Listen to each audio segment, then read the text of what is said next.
Welcome to Houston Sports Talk with your host, Robert Land. Thanks for checking into the best Houston sports podcast, part of the national Bleav Network.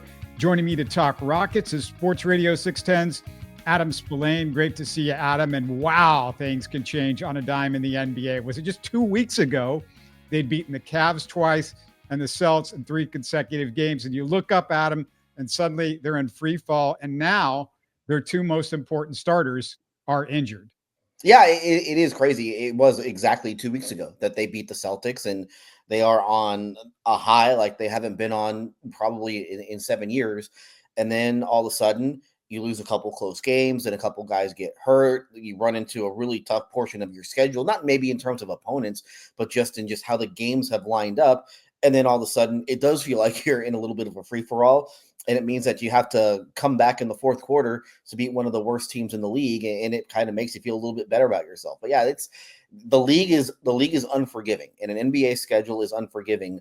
And the time of the schedule when you're down multiple starters, that's when you're playing 5 games in 7 days, and you have a bunch of back-to-backs just kind of stacked up against you. I was surprised with the Rockets' injuries. Udoka did not sit either Tari or Steven Adams for the Mavs game, since neither can play back-to-back. They have 3 straight back-to-backs coming up, Adam, and 4 in the next 9 games. Should Udoka stagger Tari and Steven Adams?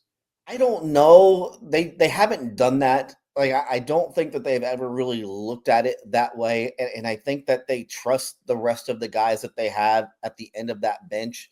So I don't think it really matters one way or the other. I think it probably helps them to have as many of their guys available to them in one game, just to get minutes and all that stuff together, and to play together a little bit more. So I think the way that they have done it is fine. And also, I don't think Adams has been playing back-to-backs. Like, that's been it's been surprising to me. But he has been playing in some. He hasn't been playing in all of them. But with Eason, he's not going to play both games. With Adams, there is always kind of the chance that he would be able to play in both games.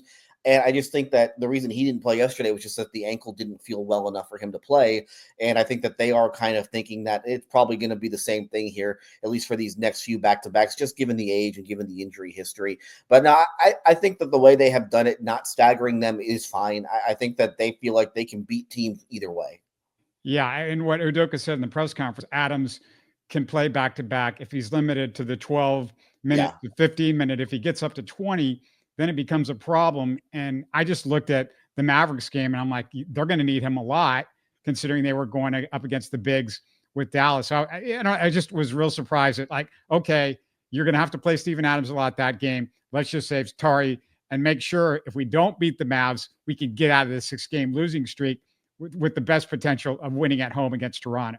Yeah, the thing is, though, I don't think that they thought that they would use Adams that much, just because they hadn't played him. The reason that Adams played as much as he did in that Dallas game was that they played him and Şengün together, and that just wasn't a lineup that they had gone to at any point during the season. And I don't think that they thought that they would go to it until the first half kind of developed the way that it did in Dallas. Now that they have seen that lineup and they've seen it have some success, I think that you'll see Ime go to it a little bit more, but I don't think that's going to be an everyday occurrence. That's why they play Phoenix on Wednesday. I don't think that's like a big Adams minutes type game. Phoenix not very big.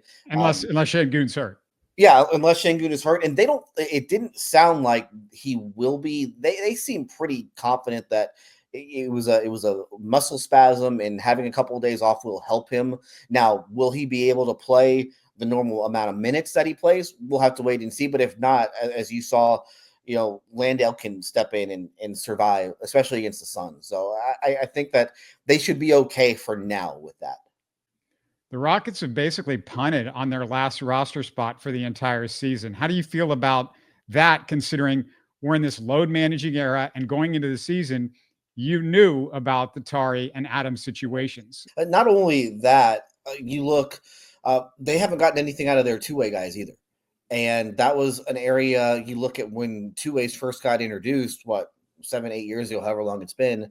Gary Clark was a two-way guy that became a contributor to them. Daniel House was a two-way guy who became really indispensable for them, back in 2019.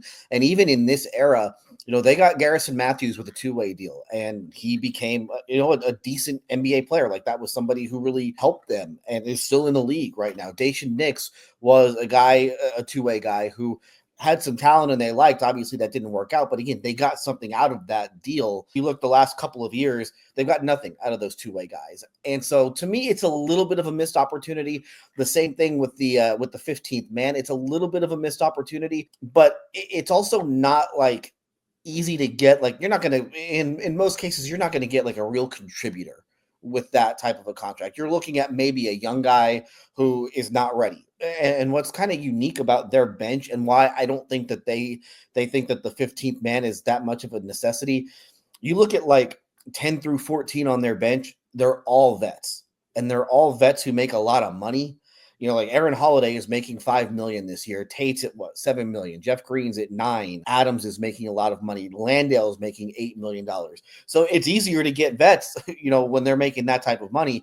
But if you're going to get a vet who's making the minimum and he's not playing at all, he's not going to be real happy. So it's kind of a double-edged sword. It is a little bit of a missed opportunity, but I don't think that's like impacted anything. You're not going to, even as banged up as they are, they're not really playing all their guys. Like, even you look at yesterday's game, they're down 5 rotation guys and Tate barely played still. So it would be nice to get something out of those spots, but I don't think that it's like a big deal. Yeah. One last thing on Tari. He appeared to be one of the core who was untouchable early last year because of his analytical impact and his potential. Has it changed at all, do you think, with this lingering health issue? And are you hearing there's an end in sight to this issue? I don't know yet. And one of the things that I'm really interested to find out, and we haven't had a chance to talk to Rafael Stone since media day, how much of what he's been going through this season is what they expected. Because, and Eason talked to us about this earlier in the season when he had played every game. Like, he played their first 22 games. And I think that he was even surprised that he was able to play in those first 22 games. And why he was surprised is because he had talked to Drew Holiday, who had the same exact surgery, and Holiday missed a bunch of time after that first year. And I think that they probably expected that Eason would have that.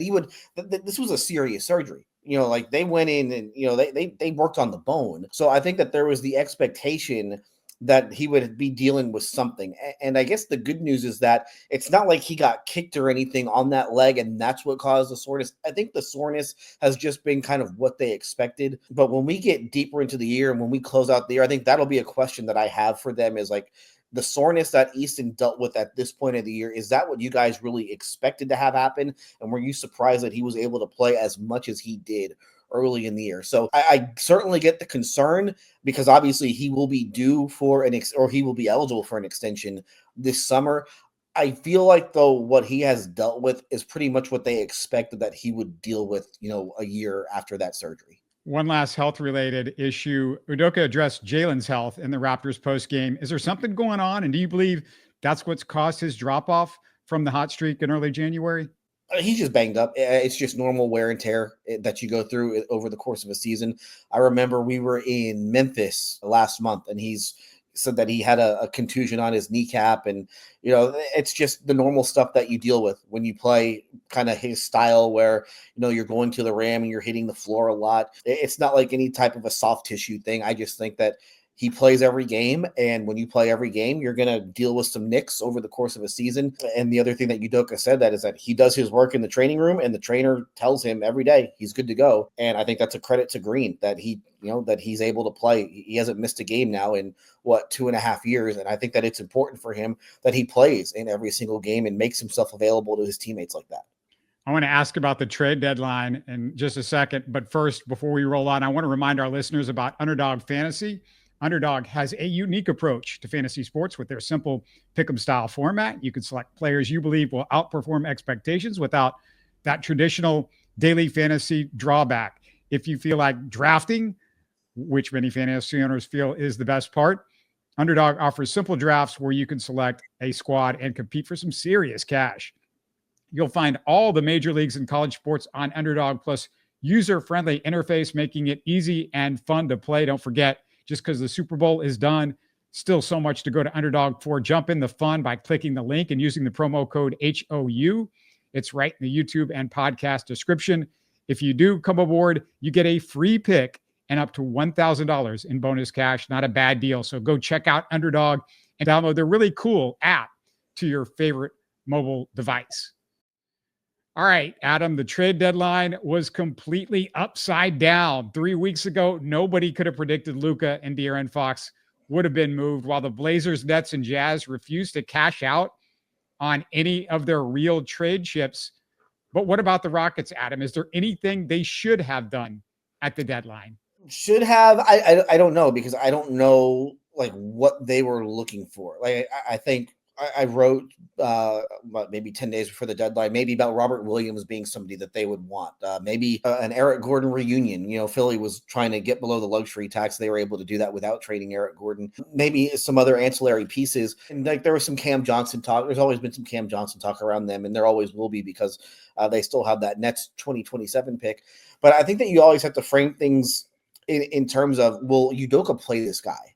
And if the answer is no, then like, are you really going to give up like a real asset in order to get someone? And so like with Cam Johnson, it probably would have taken at least that 2027 Nets pick to get him back. And I don't think Ime would have played him over Dillon Brooks or over Tari Eason. So at that point, it's not really worth it. I also think that they wanted to hold on to all their future first-round picks. They've got 2 of their own that they can trade, plus they have all their swaps after 2026 that they have. Plus they have everything. They still have like I said, the Brooklyn pick for 27, and then they have all this stuff coming from Phoenix. I think it was important for them, if they were going to make some sort of a move, it would just involve trading whatever they have with second-round picks and some contracts. I think that it was important for them to hold on to the first-rounders. And so if Portland is asking for a first-rounder for Robert Williams, who's probably not going to play a ton this year, I do think Ime would have played him, but I think that they wanted to keep those first-rounders. And so to me, I think that was probably the way to go, just because, as we saw, you never know who might become available. And if somebody big becomes available over the summer, you want to have as much ammo as you can possibly have in order to try and get that guy. So in the short term, probably hurt them a little bit not to do anything, but I think that they're looking more long-term with this thing. And I think that right now they're ahead of schedule. I think if they were sitting in 12th place at the deadline instead of, where they were, then maybe they felt they would have felt some pressure to really take a big swing at someone. But just where they're sitting, I think that they feel good about what they have. And I think they want to see this core go through a playoff run just to see how it looks, just to see how teams attack their weaknesses, and to see if they can overcome the way that teams attack them. Yeah, I understand that, Adam, I guess, but we see the West and it could all fall apart. The wheels could go off the track pretty easily. And you go, I want to see what they look like in a playoff run. Well, they could be in a play-in here in just a couple of weeks and easily be in a play-in game, in a couple of months, the way things are going and with how deep the West is. So I don't understand this idea of like, we want to, if we're going to see these guys in a playoff run, we need to make sure we get maybe a piece that will help us and secure that, because, it gets to this point in the season, Adam, where everybody is focused. There's not gimmies in the NBA like there used to be. There's not as many easy games as there used to be. So I guess I think they should have been a little bit more aggressive maybe than some other people should have. And even if you give up something for Cam Johnson, it's not like you can not get off of Cam Johnson and get some assets back in return. And Cam Johnson for sure is better than Cam Whitmore and some of the guys that they've played. And, Dillon Brooks, I'm going to get to him in a second, but yeah, that's where I kind of disagree with their whole philosophy on this thing. That's the whole thing, though. It's like Ime has his philosophy on the guys that he wants. And at the end of the day, he's the one who picks the players who are going to play. And I really think that if Rafael Stone went to him and said, hey, would you play Cam Johnson over Dillon Brooks? I think the answer to that would probably be no. And so at that point, it's like, okay, well, if he's not going to play this guy, then it's probably not worth me even trying to trade him. And I do think the other thing that is important, the chemistry that they have. I've been around the Rockets for a long time. I've never seen a Rockets team with this type of chemistry before. They all legitimately really like each other. And I think to kind of take somebody out of that mix and bring somebody new, I think it would have been difficult on them. It would have taken some time just to get, everything, reacclimated with everything. So, and again, is Cam Johnson worth giving up a player in your rotation, plus maybe one of your young guys, plus maybe 2 of the first round picks that you already have? So like, I don't know what Brooklyn's asking price was for Cam Johnson. It sounds like it was pretty high just based off the fact that nobody else got him. Like I kind of understand, like, is it worth paying 120 cents on the dollar at this point, or maybe even 150 cents on the dollar? That's why I kind of understand their approach to this deadline. Listen, you're right. They could continue to free fall, and that could wind up biting them in the butt. And maybe they're on the outside looking in if that happens. And if so, then hey, Tillman will certainly have something to say about it. But I think that from where they sit, they're happy with what they have. They're happy with how their young players are developing right now. And we'll just go from there. Yeah. And I can't imagine, honestly, that these guys are going to show me anything different than what we've seen so far in the playoffs and what the weaknesses are, because look, they have played in playoff style games this season, and we've seen the weaknesses, and it's the same weaknesses that we keep seeing over and over again. You mentioned, this offseason and targeting the bigger fish. Is there somebody besides Devin Booker that you Bleav that they could target this offseason? Is there anybody you're keeping an eye on? I don't know. And now, because Luka Doncic got traded, I have no idea what to think. The fact that he was traded, hell, Anthony Edwards could want out of Minnesota, or the Wolves could decide to trade Anthony Edwards. The Luka trade just probably has executives around the league just completely flummoxed, because I don't think anybody could have ever imagined that Luka Doncic would get traded at age 25, especially for what he got traded for. So at this point, I can't predict what might happen this offseason. So, like, yeah, obviously Booker is the one name that I think everybody is looking at. But if you were to tell me that somebody bigger becomes available after the Luka trade, I can't tell you that there's no chance that it'll happen. I Bleav Thompson and Shepherd are years away from being starting point guards. This team looks like a lottery team without Fred VanVleet. Is the fan base about to be shocked over a 4-year, $120 million VanVleet extension this offseason? I don't know what the extension will look like, but I imagine that he will be back. And I think that has kind of been the plan all along. The Rockets, just within that building, players, coaches, staffers, Fred VanVleet is absolutely revered. He has brought a lot to this team, and it's one of those things that doesn't show up necessarily on the stat sheet. He kind of reminds me of Jabari. A lot of what Jabari brings doesn't show up in a box score, but he brings a lot, and you don't realize it until he's not out there. I think Fred is kind of the same way. Fred is not going to put up the gaudiest numbers in the world, but I remember Alperen Şengün has called him the team's brain multiple times this year, and you kind of see how it looks when he's not out there. Yeah, it's hard to run an NBA offense when you haven't really had to do it before as a young guy. So I don't think there is any doubt that he will be back next season. I don't know what the contract looks like, but he said before the season that he didn't view this as like a 2-year, then I'm out type deal.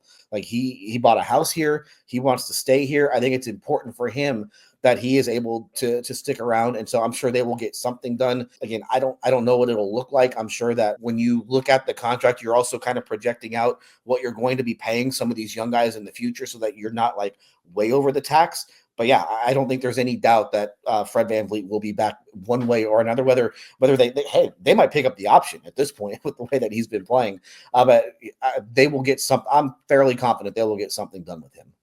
Dillon Brooks. This is the second straight season where his defense, at least in my view, has dropped off a cliff 2 months into the year. I Bleav maybe it's time to back off his minutes, which brings me to a 2-part question for you, Adam. And I know you've heard this from Rockets fans. I know you have. Should Jabari replace Dillon in the starting lineup? And is there any chance he will replace Dillon when he comes back? That is what I think they'll do. I think that Jabari will definitely return to the starting lineup. I think that they really miss his size with that starting unit. I think that they kind of miss the road. Their rotations have been a little bit off, just in terms of like substitution rotations. They have been a little bit off. And Udoka even said just everything feels a little bit off when Jabari is not out there. So yeah, I think that there's a really good chance. If it were me, I would bring Brooks off the bench and put Jabari back in that spot. I think that Dillon and Amen are somewhat interchangeable just size wise. That is what I think they'll do. And then you talk about Brooks's defense falling off a cliff. I think part of that is just the minutes that he's had to play. He's playing 32 and a half minutes this season. That's the most he's played in his entire career. So like they're asking him to do a lot right now.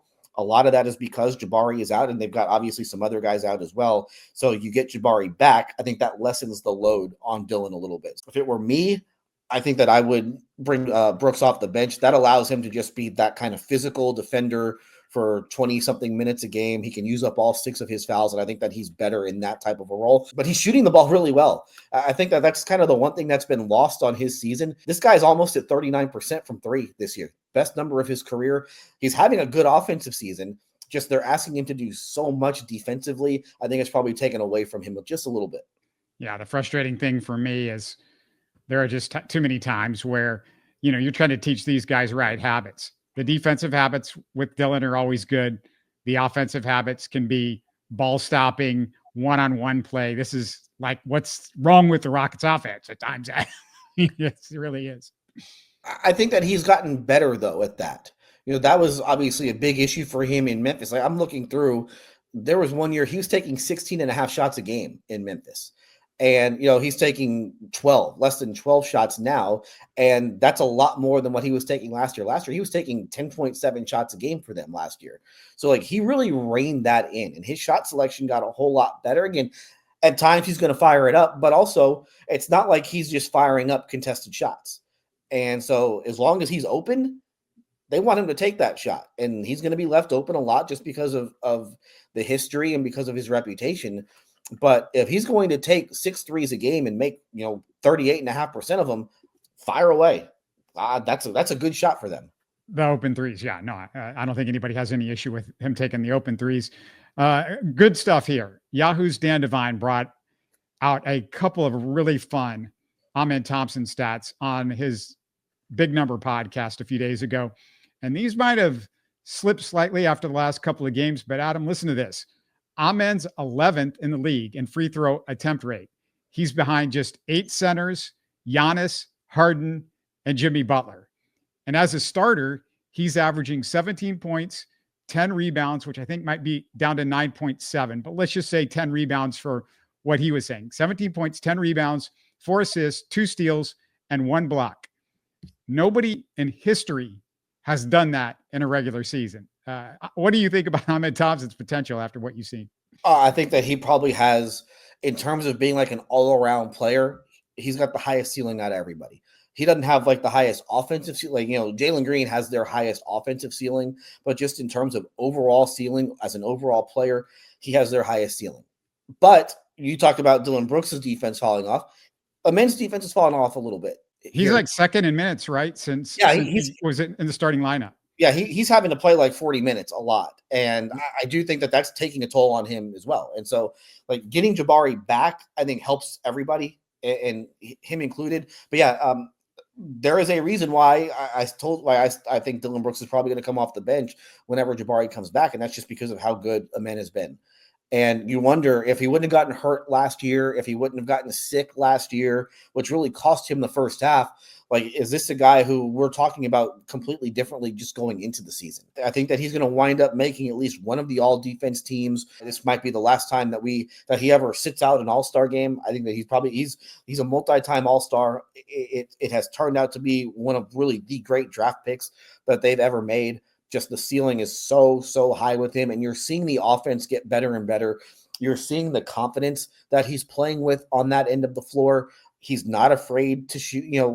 He gets the Ben Simmons comparison a little bit. I don't really like that comparison that much, but it's there to a certain degree. But he's not afraid to shoot it. He's not afraid to go to the rim. He's not afraid to get fouled. And a lot of times, these guys who struggle shooting the basketball, they're afraid to shoot it. They're afraid to drive to the rim because they're afraid of going to the free throw line. That's not the case with him. He plays the game with a lot of confidence, and you just see him getting better and better. And like I said, I think that this is a guy who's going to play in a lot of all-star games moving forward. Yeah, not only the three-point shooting that he's willing to try, and we saw him hit a couple just against the Raptors, but you also have the mid-range shot that he's been actually pretty decent at around the free throw line.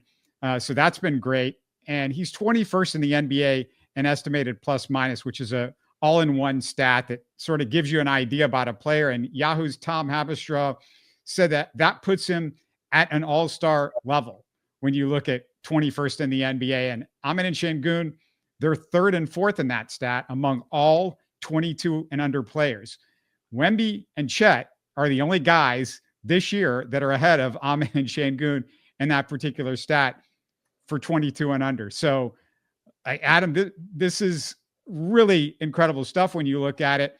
Unfortunately, a little bit of the shine's been taken off, like you said, because he's had to play so much, and we're seeing a little bit of a slippage right now. But man, I mean, I think he's the best. I mean, for me personally, I think he's the best hope of all the Rockets to really turn into maybe a top 10 to 15 guy, and a guy that could be, if not the best player in a championship team, like, at least we're thinking about it. And I think that you kind of see that, and just based on, we talked a second ago about the minutes, just kind of going through his game log since Jabari got hurt, and he was suspended the first game that Jabari missed, but we're looking at 41, 36, 41, 35, 41, 40, 36, 41, 42, 30, 38, 41, 37, 40, 37, 37, and then 41 minutes yesterday. I mean, that's a lot of minutes that he has piled up. And this is a guy who was playing a decent amount, but it's not like he was hitting the 40s very often. So they're really leaning on him a lot. And it also, the other thing that I want to point out, if he's starting to start the year, he's probably an all-star this year. I think that's kind of the one thing that you've realized is that he really is that good. And it's hard to go through the league and play at the minutes that he is playing at. And they're asking him to do a lot more too. Like, it's not like he's an ancillary piece now. Like, they're asking him to run the offense, and that takes a lot out of you. They're asking him to guard the other team's best player. That takes a lot out of you. And as a young guy, like, you got to get used to that a little bit. You got to get used to just like the physical toll that takes. So as good as he has been this year, the fact that he's doing that now, it only means he's going to be better moving forward. And it only means that he will be better prepared physically to handle that type of a workload next year.